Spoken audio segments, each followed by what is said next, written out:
Dice buenos días, aquí el pastor Héctor Quiñones en Conexión Espiritual, mirando en el día de la lectura titulada Cuadro de Juicio y Gozo en Sofonías, capítulo 2 y capítulo 3. Señor, te damos gracias, Padre, por este día, gracias por esta mañana, gracias por la oportunidad nuevamente de poder estudiar tu palabra. Gracias, Señor, por tu bondad, por tu compasión, por tu misericordia, por tu amor. Gracias, Padre, por no desampararnos. Gracias, Señor, por estar dispuesto a estar ahí aún cuando hemos fallado.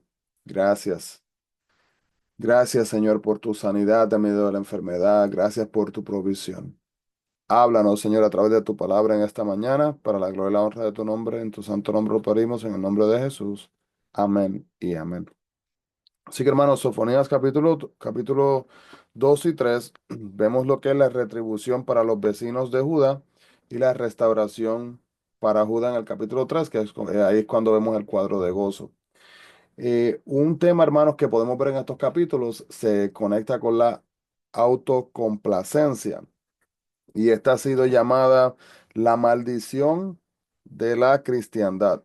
La autocomplacencia paraliza y produce tibieza. En efecto, para Dios es peor que la rebelión, como dice Apocalipsis capítulo 3 del 14 al 16.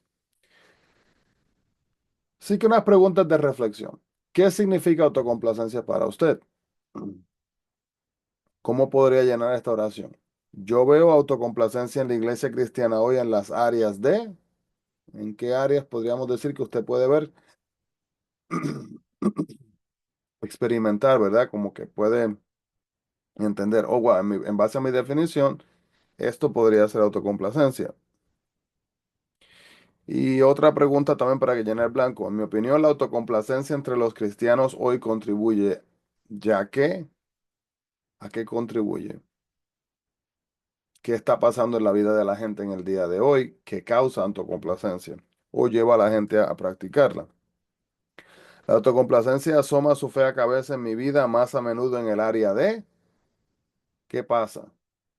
Algunas veces puede ser en el área familiar, no solamente en el área espiritual, puede ser en el área laboral, ¿verdad? Algunas veces ve la gente está progresando a nuestros alrededores y uno dice, pero ¿y por qué yo no? Y dice, pues, y solamente marca los blancos, como decimos, ¿verdad? Cumplimos con lo que tenemos que cumplir, pero no se hace nada más.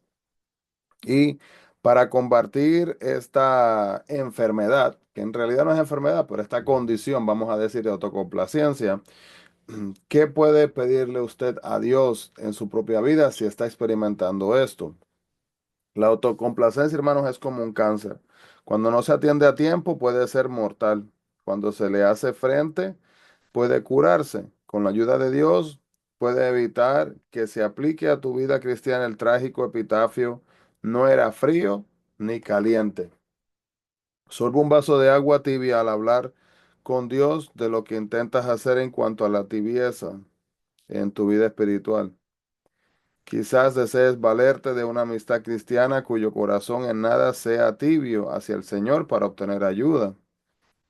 La verdad es violada por la falsedad y ultrajada asimismo también, hermanos, por el silencio.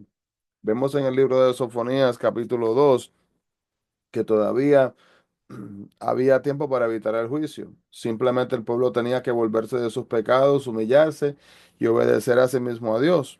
Los profetas del Antiguo Testamento anunciaron destrucción, pero también ofrecieron el único medio de escape y protección: volverse del pecado y caminar con Dios, ¿verdad? Similar a lo que dice Miqueas capítulo 6 versículo 8.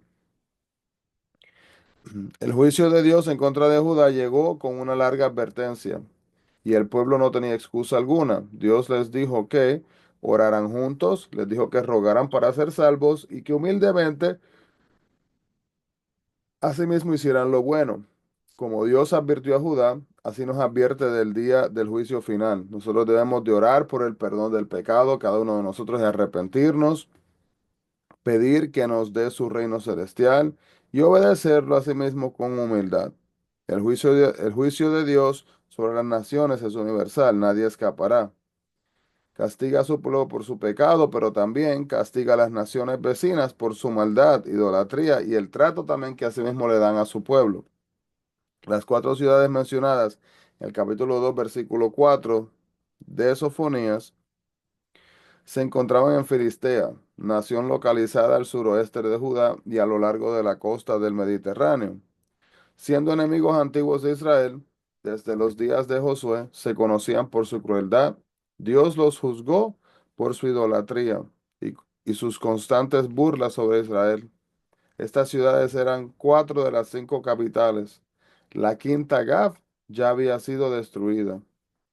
Todos los profetas, asimismo, aun cuando profetizaban condenación y destrucción, hablaban de un remanente, un pequeño grupo del pueblo de Dios que permanecía fiel a él y que Dios restauraría en su tierra.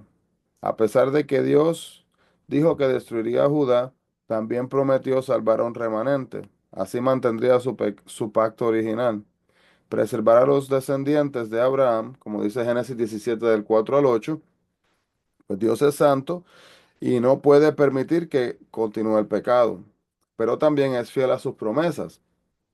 No puede permanecer airado para siempre con Israel o con usted si es su hijo, ya que como un padre bueno ama a sus hijos y busca siempre su bienestar, él asimismo desea lo mismo para nosotros.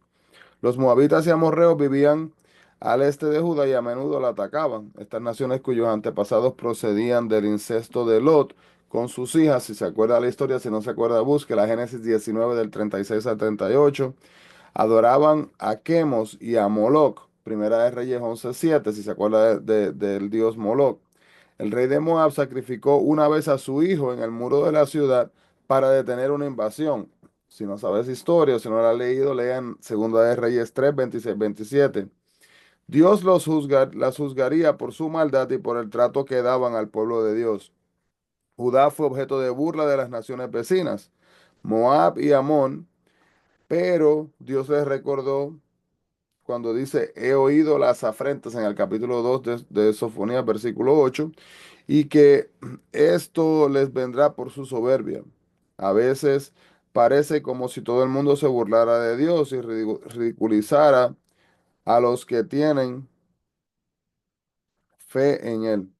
En medio de la burla o del ridículo, recuerde que Dios escucha y responderá. En el tiempo de Dios se ejecutará la justicia.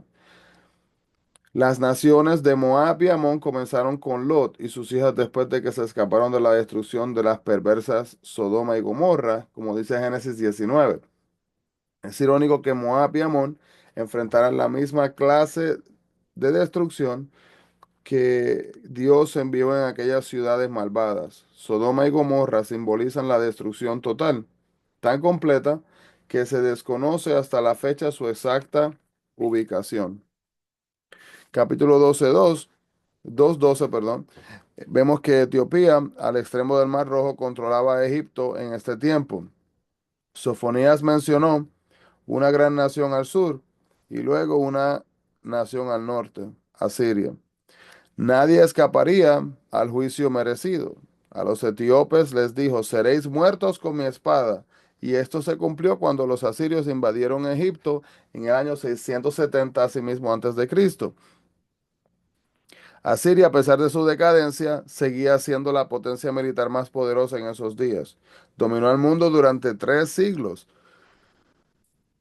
destruyendo todo a su paso. Nínive, una gran ciudad, su gran ciudad capital se consideraba impenetrable.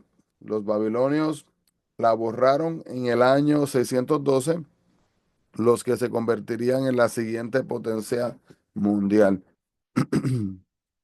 Así que predecir la destrucción de Nínive 10 años antes de que sucediera es equivalente a predecir la destrucción de Tokio, Moscú o Nueva York. ¿Verdad? Nínive era el centro cultural, tecnológico y la belleza cercana. Tenía hermanos bibliotecas, edificios, un vasto sistema de irrigación que creó exuberantes jardines en la ciudad.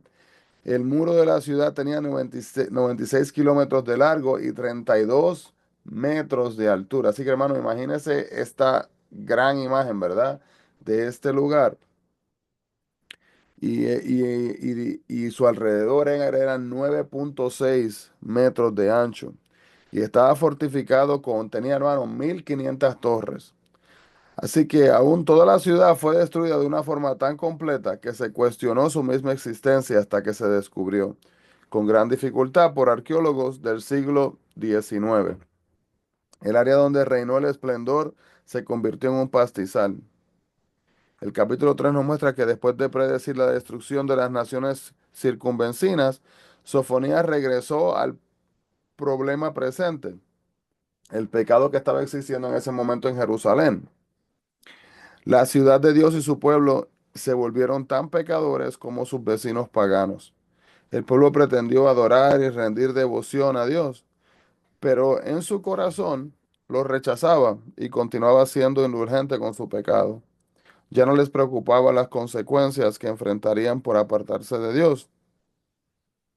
Los soberbios a menudo se niegan a escuchar cualquier cosa que contradiga su autoestima exagerada, y el pueblo de Dios se volvió tan soberbio que no escucharía ni aceptaría la corrección de Dios. Estará más dispuesto a escuchar cuando considere lo débil y pecador que en realidad es. Y esto no se aplica solo a ellos, sino que se aplica también a nuestras vidas. Dirigir al pueblo de Dios es un privilegio y una responsabilidad. Mediante sofonías, Dios reprende a todo tipo de liderazgo en Jerusalén. Jueces, profetas, sacerdotes, debido a su desobediencia, irresponsabilidad e insensibilidad en cuanto al pecado. Si usted es un líder de su iglesia, considérese un puesto que esté en un puesto privilegioso. Pero tenga cuidado, Dios lo va a responsabilidad de la pureza de sus acciones, la calidad de su ejemplo y la verdad también asimismo de sus palabras. Los israelitas no tenían excusa alguna para sus pecados. Jerusalén, donde se encontraba el templo, era el centro religioso de la nación. Pero aun cuando el pueblo no seguía a Dios, Él estaba dentro de la ciudad, presente en medio de la corrupción, persecución e incredulidad. Y podemos ver así también, hermanos, que por desolado, ¿verdad? Que parezca el mundo de lo espiritual, tenemos que entender que Dios todavía está ahí, Dios sigue obrando. Podemos preguntarnos cómo los israelitas tuvieron advertencias tan claras y aún así no se volvieron. El problema no se debía a que no tuvieran conocimiento, sino que permitieron que el pecado los endureciera tanto que ya no se preocupaban a sí mismos por seguir a Dios. Se negaron a escuchar las advertencias de Dios y rechazaron el arrepentimiento. Si usted desobedece ahora a Dios, su corazón puede endurecerse y puede perder su deseo de Dios. Capítulo 3:7, cuando Dios enseña, Él espera que escuchemos y aprendamos. Y si no aprendemos, Él debe de castigarnos nuevamente para poder enseñarnos. Dios no quiere que suframos, pero continuará disciplinándonos hasta que aprendamos la lección que tiene para nosotros. Sea dócil y no seamos dóciles y no seamos inalcanzables delante de Dios. No trate de vengarse por sí mismo, sea paciente y la justicia de Dios llegará. En los postreros días, Dios juzgará a todas las personas de acuerdo con sus hechos, como dice Apocalipsis capítulo 20, versículo 12. La justicia prevalecerá, los malhechores se castigarán y los obedientes recibirán bendición. Dios purificará y unificará el idioma para que su pueblo proveniente de todas las naciones lo adoren al unísono. En la nueva tierra los creyentes hablarán el mismo idioma. La confusión del lenguaje en la Torre de Babel será revertida, lo que pasó en Génesis capítulo 11. A lo largo de las Escrituras, los profetas que mencionan juicio para el pueblo de Dios, continúan con la promesa de redención. Hay esperanza para los que lo obedecen y confían en Él. En la actualidad, como en los tiempos bíblicos, Dios ofrece redención a los que hoy se vuelven a Él. Dios se opone a la soberbia y a la altivez de todas las generaciones. Sin embargo, los pobres y los humildes recibirán bendición, tanto física como espiritual. Debido a su confianza en Dios, la confianza en uno mismo y la arrogancia no tienen lugar entre el pueblo de Dios ni en su reino. Pecamos cuando vamos en pos de la felicidad, separándonos de nuestra relación con Dios. El único que nos puede hacer en verdad felices, hermanos. Se llama Cristo. Sofonía señala que la gran alegría surge cuando permitimos que Dios esté con nosotros. Esto lo logramos al seguirlo y al obedecer su palabra con fidelidad. Luego que Dios se regocija con un canto de felicidad por nosotros. Si quieres ser feliz, acérquese a la fuente de la felicidad al obedecer a Dios. Capítulo 3 versículo 20 nos muestra, ¿verdad? Cuando dice el versículo, delante de sus propios ojos, no significa que esta promesa se cumplirá en la generación de Sofonías, más bien significa que la restauración del Señor será una obra que va a ser totalmente obvia para los que le puedan ver. El mensaje de condenación al inicio del libro se vuelve un mensaje final de esperanza. Habrá un nuevo día cuando Dios bendecirá a su pueblo. Y si los líderes de la iglesia de hoy tuvieran que escuchar un mensaje de un profeta de Dios, el mensaje tal vez se parecería al libro de Sofonías. Bajo las reformas religiosas de Josías, el pueblo volvió a Dios en apariencias, pero su corazón se estaba muy lejos de él.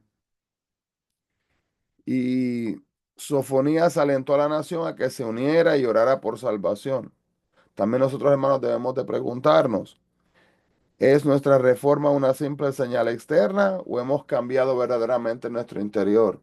¿Es lo que decimos, lo que pensamos y lo que vivimos una expresión interna de Cristo que vive en nuestras vidas o solamente externa para que los otros tengan una idea de nosotros que no es real?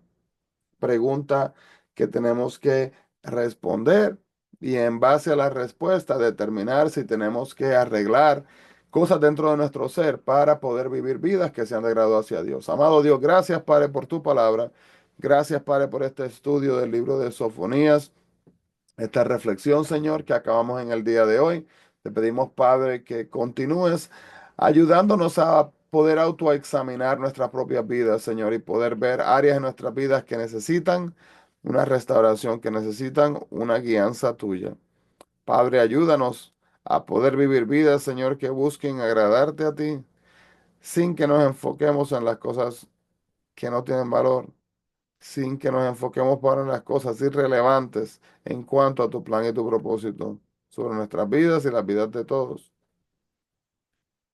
Gracias, Padre, por tu perdón y que nuestro despertar hasta cuando nos acostemos en la noche sea una oportunidad diaria de poder estar en conexión contigo a través de la oración, la meditación, la reflexión y la comunicación contigo. En el nombre de Jesús, mi Dios, gracias por todo. Amén y amén. Así que Dios les bendiga grandemente a todos, hermanos. No se olviden, busquemos la presencia del Señor. Bendiciones a todos, que Dios les bendiga.